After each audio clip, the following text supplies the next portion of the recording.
হে ৰাম বদতি কপিল হৰি শুনা মহাসতী ঐ একবিধ মাত্ৰ পুনু নিৰ্গুণ ভকতি জ্ঞান কৰ্মে তীৰ্থে ব্ৰতে নকৰিয়া মন অহুদিৰ বিশ্বাসে লয় মহত হৰণ।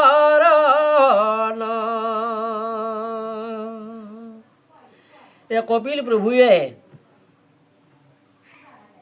মায়াকক কৈ আছে যে আই যে নিৰ্গুণ ভক্তিনো কি, মই তোমাৰ আজি আগত পেকট কৰিম, তুমি একান্ত মানে শুনিবা।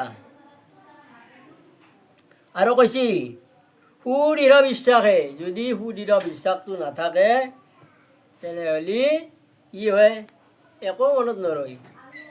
মন বুদ্ধি অহংকাৰ চিত্ত এই চাৰিটা বস্তু এক কৰি যদি কোনোবাই শুনে ভক্তি, তেনেহ'লে ভক্তি হ'ব। আৰু যদি নুশুনে, মন একবাগে গৈছি, প্ৰাণ একবাগে গৈছি, বুদ্ধি একবাগে গৈছি, তেনেহ'লে এক নহয়। আৰু ঈশ্বৰৰ চৰণত শৰণ ল'ব পাৰিছি, শৰণ ল'লিহে ভগৱানে কৃপা কৰে। আমাৰ স্মৃতি বুদ্ধি নাই, তথাপিতো আমি গুৰু মানি যদি ঈশ্বৰৰ চৰণত শৰণ লওঁ, তেতিয়া সেই শৰণে আমাক নিশ্চয় এদিন কাম দিব বুলি কৈছে।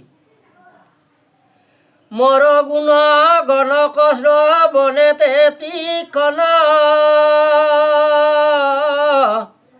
নিষ্কামে মহত যায় নিমজয় মন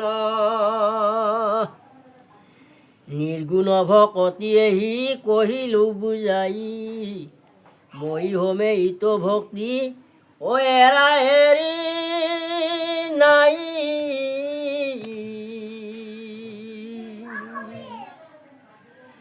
এয়াই মোৰ গুণগণ গান শ্ৰৱণ কীৰ্তন কৰা আৰু কেনেধৰণে নিষ্কামে, সকামত কিন্তু মোক নাপাবি, নিষ্কাম ভক্তিহে ভগৱানক লাভ কৰিব পাৰি। এই কথাটো মই তোমাৰ আগত আজি কম, তুমি ভালদৰে শুনা।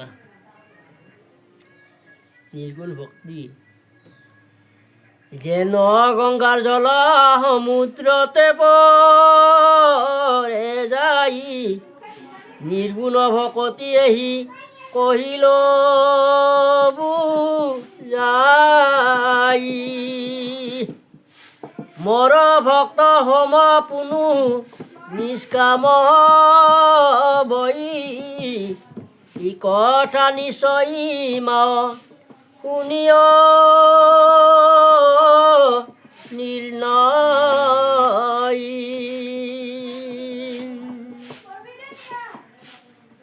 হে ৰাম হালৈক্য সমীপ মৰ সাৰূপ আৱৰ সাজুজ সহিতে মৈক্য পাঞ্চৰুচি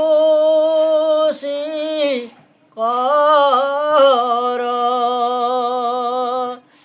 মায়াকক কৈছি কপিল প্ৰভুৱে, এয়াই পাঁচটা হ'ল মুক্তিৰ ৰাস্তা। হালৈপ্য সমীপ মৰ সাৰূপ্য আৰু সাজুজ্য মৰ সেৱা বিনে আক কদাপি বৈষ্ণৱে মই যাচি দেও যদি তথাপি নলৱে। সেয়াই কদাপি বৈষ্ণৱ মানে একান্ত ভকতৰ ভকতে যিয়ে ঈশ্বৰক আৰাধনা কৰে, তেওঁলোকক কি নালাগে, এই সংসাৰৰ বয় বস্তু নালাগে, দিলেও নলয়। খালি তেওঁলোকৰ ভাৱনা কি যে কেনেকৈ তোমাৰ শ্ৰীচৰণত আমি সদায় ভজি থাকিব পাৰোঁ। প্ৰভু আমাক সেইখিনিহে ভক্তিটো দিয়া। যদি বলা তেবে তারা ভোজে কি কারণ, ইহার উত্তম তেবে শুনায় কমন। এরা ভকতিহে মাতা তা সম্বাৰ মহাফল, তাত বিনে আন হবে দেখে অহু কহল। জনবলা ব্ৰহ্মপ্ৰাপ্তি ফল কৰি কয়, শুনি একমাত্ৰি তেবে ঐহাৰ নিৰ্ণয়। এৰা ভক্তি পুনু ভকতিৰ প্ৰাসংগিক মাত্ৰ,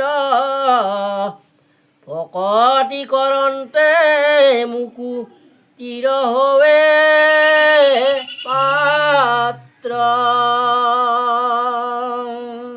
কপিল প্ৰভুৱে কৈছে দেৱাৱতীক যে একেদিনে ভক্তি কোনেও কৰিব নোৱাৰে। যে কৰোঁতে কৰোঁতে কৰোঁতে অভ্যাস যেতিয়া আহি যাব, তেতিয়া অনৰ্গল ভক্তিটো আহি থাকোঁ, ভিতৰত জাগৰণ হৈ থাকোঁ।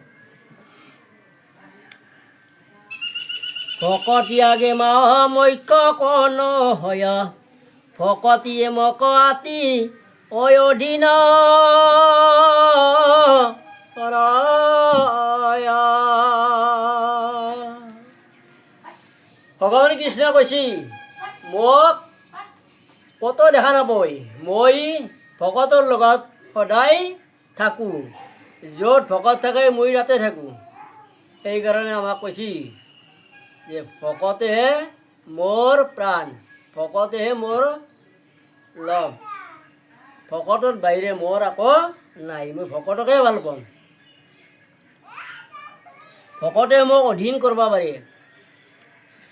আৱে এই ভকতিৰ শুনি সাধন, মত সমৰ্পিয়া কৰি বেক কৰ্মগণ। এয়াই যিকোনো কৰ্ম কৰোঁতে মোক আগতে সমৰ্পণ কৰি দিবি। খাওঁতে লওঁতে শুৱতে সদায় মোক সমৰ্পণ কৰিবি, আগতে মোক ভাববি, মোক চিন্তিবি, তেতিয়াহ'লে তোমাৰ কাম হ'ব। ভকতি প্ৰতিমা মৰ দুই অধিষ্ঠান, দুইক পূজা দৰ্শনে কৰিবে আতি মান। এই ভক্তিয়ে মোক অধীন কৰিব পাৰে। মই ভকতৰ সদায় দাস হৈ চলি থাকোঁ। সমস্ত ভূততে মক দেখিবে কামনে, বিৰকত হুয়া সংগ এৰিব যতনে।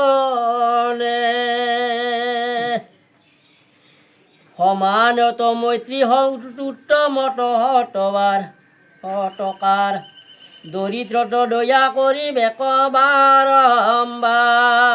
সেই আই যে কেনেকৈ কৈছি যে সমানতো মৈত্ৰী, সমানক কেনেকৈ ব্যৱহাৰ কৰিব লাগে, কেনেকৈ মাতব লাগে, সম্বৰ্ধনা কৰিব লাগে, আৰু দৰিদ্ৰক কেনেকৈ ব্যৱহাৰ কৰিব লাগে, এইবিলাকহে কম। তুমি ভালদৰে শুনা। এই গীতা ভাগৱত শাস্ত্ৰ কৰিবে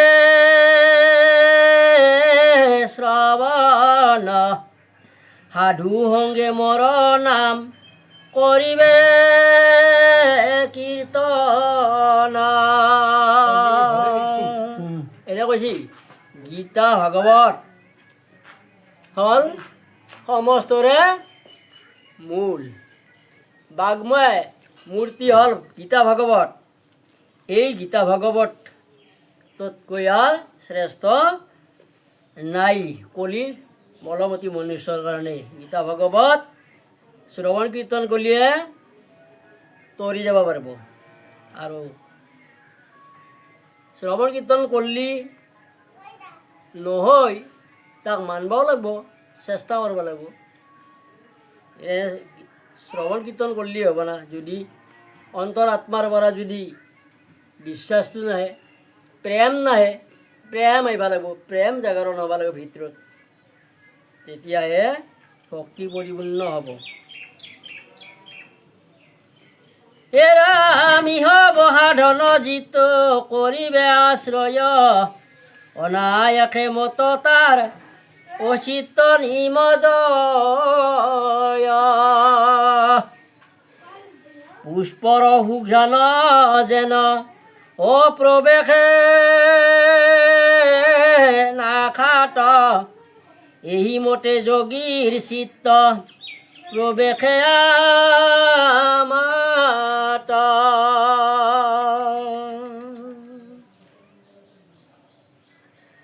সমস্তে ভূততে মই আচহৰ বৈক্ষণে, মোক অৱজ্ঞায়াতি কৰে জিত জনে।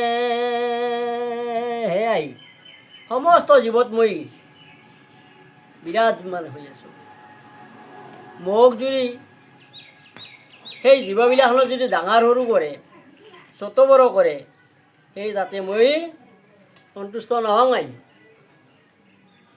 সকলো জীৱত সমভাৱ সমদৃষ্টি ৰখাটো বাঞ্ছনীয়, ৰাখিব লাগে, তেতিয়াহে ভক্তি হয় বুলি কৈছে।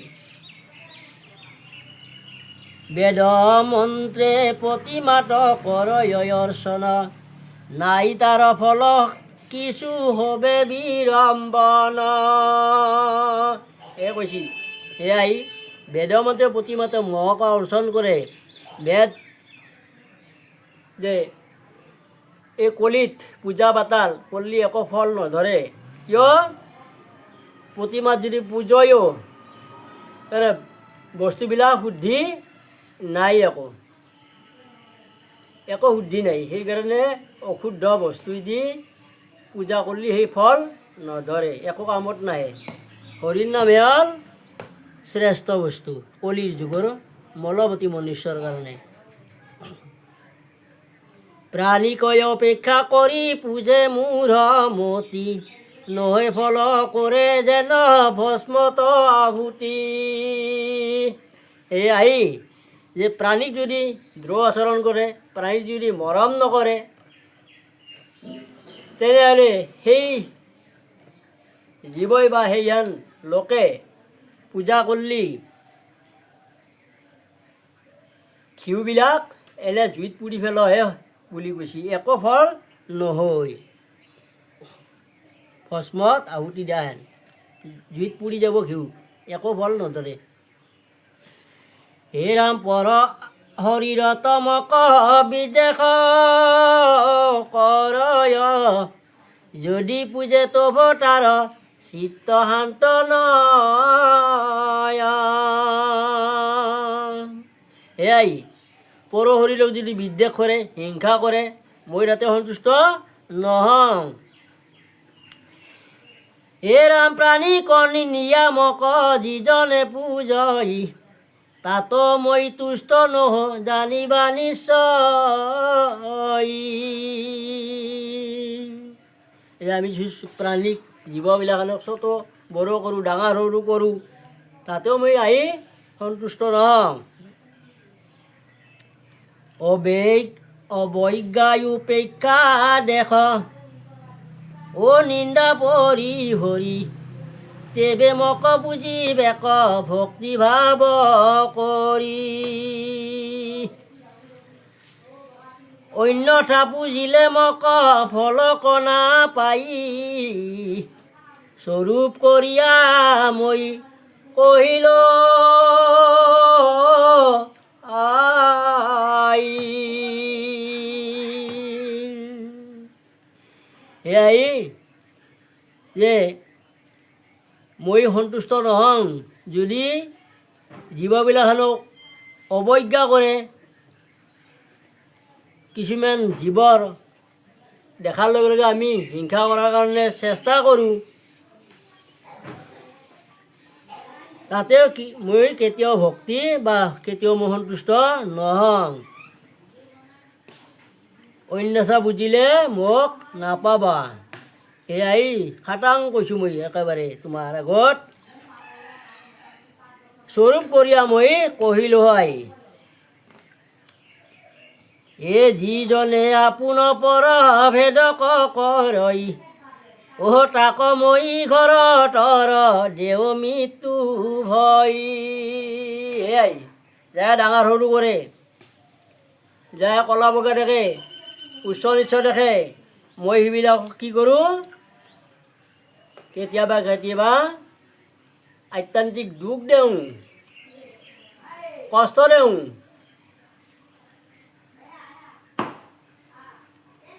যদি জানি শতবৰ কৰিয়া বিচাৰ অনুক্ৰমে হবাক কৰিবে হতকাৰ। সেয়াই যে শতবৰ নকৰিবি, শতবৰ কৰাটো হ'ল বৰ দুখৰ কাম। একে জীৱ, সকলো জীৱই ভগৱান কৃষ্ণই হিৰিচিত হৈ আছে, ভিতৰত আমি ডাঙৰ সৰু কৰোঁ, কিন্তু কৰবা আচলতে নাপায়। সমহদ্দিকে দেখা দিছে সকলো জীৱতে ভগৱানে আছে, কিন্তু তাখম বা কমক দেখিবে কমনে অন্তৰ্যামী ৰূপে ব্যাপী আছো সৰ্বক্ষণে।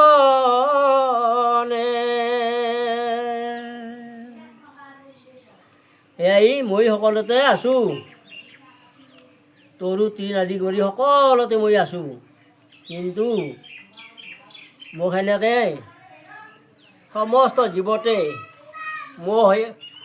মোক দেখা তেতিয়াহ'লে তুমি মুক্তি পাবা। মই বুলি ভাববা লাগিব সকলো জীৱতে যেন তোমাৰ এই পুত্ৰ কপিলে, এই ভাৱধাৰা ৰাখবা যদি পাৰা তেতিয়াহ'লে মুক্তি সহজে হ'ব। এই মতে তজু আগে কহিলোঁ বিদিত ভক্তি সাংখ্য যোগ দুই পুৰুষৰ হিত।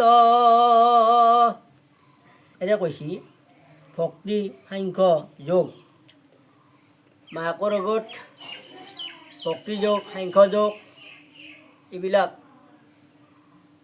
কপিল প্ৰভুৱে মাকক কৈ আছে আৰু মাকে শুনি আছে। এই হিতৰে হিত কথাখিনি কৈছি, একক আশ্ৰয় কৰি ঈশ্বৰক পাই এ আবেতানয় ঐশ্বৰ্যক কহ বুজাই। এনে কৈছি খালি কেৱলে খালি কৈছি যে ঈশ্বৰক এক, ঈশ্বৰ বিনে আৰু নাই দুটা বস্তু। ঈশ্বৰে পৰম ব্ৰহ্মই সত্য, বাদ বাকী আমি অসত্য। কাৰণ তেওঁৱে এদিন থাকিব আৰু আমি একদিন নোহোৱা হৈ যাব লাগিব, ক্ষয় হৈ যাব লাগিব। ব্ৰহ্ম সত্য জগত মিথ্যা।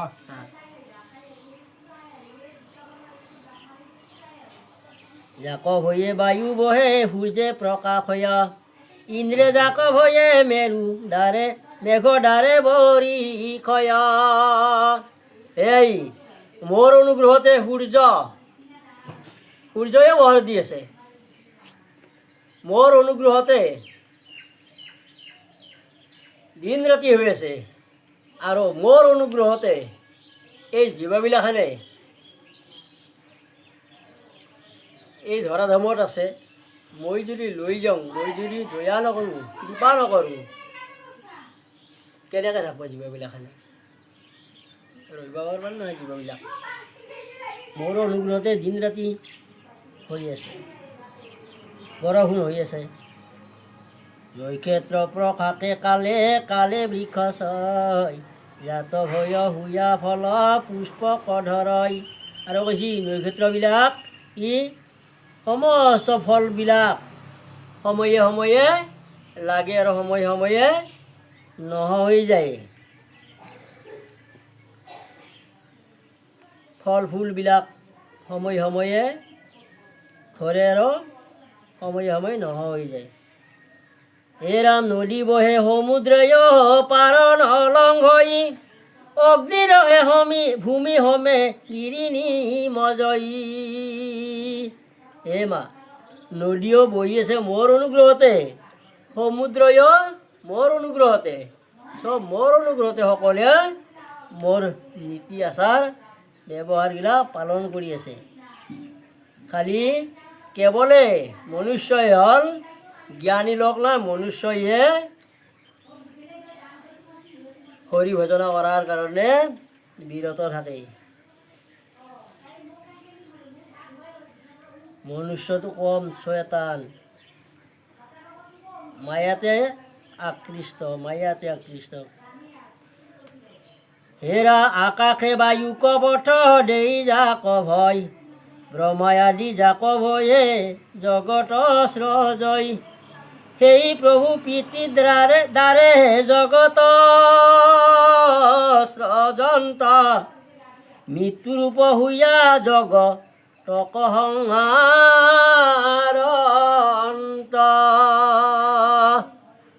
আপুনি অনাদি নিত্য জগত ঈশ্বৰ, তেহে প্ৰভু ভজনীয় ঐত জগত